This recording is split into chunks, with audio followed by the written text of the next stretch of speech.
Tapi kalau kita lihat misalnya dengan krisis pangan yang terjadi, bukan hanya krisis energi yang terjadi di dunia saat ini yang tentunya memicu juga inflasi cukup tinggi karena kontribusi dari krisis pangan juga kenaikan harga pangan juga berkontribusi besar terhadap angka inflasi di beberapa negara-negara maju.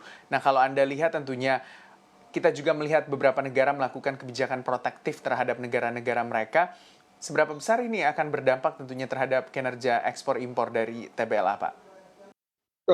Kita mengetahui bahwa TBLA bisnis modelnya itu tergantung dari minyak goreng, biodiesel, dan gula. Minyak goreng kita tahu memang harganya sedang cukup tinggi, namun belakangan kita lihat sudah mulai terkoreksi juga.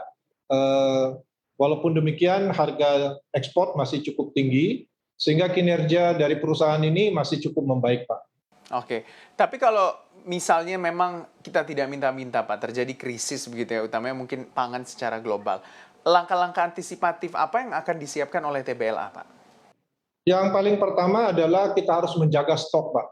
Oleh sebab itu selalu kita menjaga agar panen kita, baik itu TBS maupun tebu, itu mencukupi. Nah, andai kata masih kurang, maka kita harus juga melakukan pengadaan dari luar untuk mempersiapkan segala kemungkinan. Kita harus menjaga supaya stok dalam negeri atau stok di dalam perusahaan itu mencukupi untuk melakukan penjualan hingga akhir tahun nanti. Oke, kalau kita update saat ini, Pak, untuk angka stok dari komoditas-komoditas tersebut? Cukup lumayan, Pak. Stok-stok kita cukup aman hingga sampai ke akhir tahun, karena kita lihat juga untuk kebun kita, TBS misalnya, itu sudah mulai meningkat panennya di bulan-bulan Juni, Juli apalagi, dan kita mengharapkan nanti di Q3 dan Q4 panen masih cukup bagus untuk TBS, untuk sawit. Begitu juga dengan tebu, kita sudah mulai menggiling dari bulan April, dan kita harapkan akan berlanjut hingga Oktober sampai November, Pak.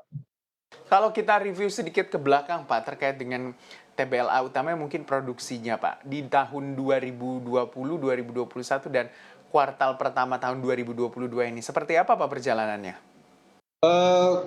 Untuk dibandingkan dengan tahun lalu, kita lihat tahun ini mestinya tidak terlalu menurun tajam.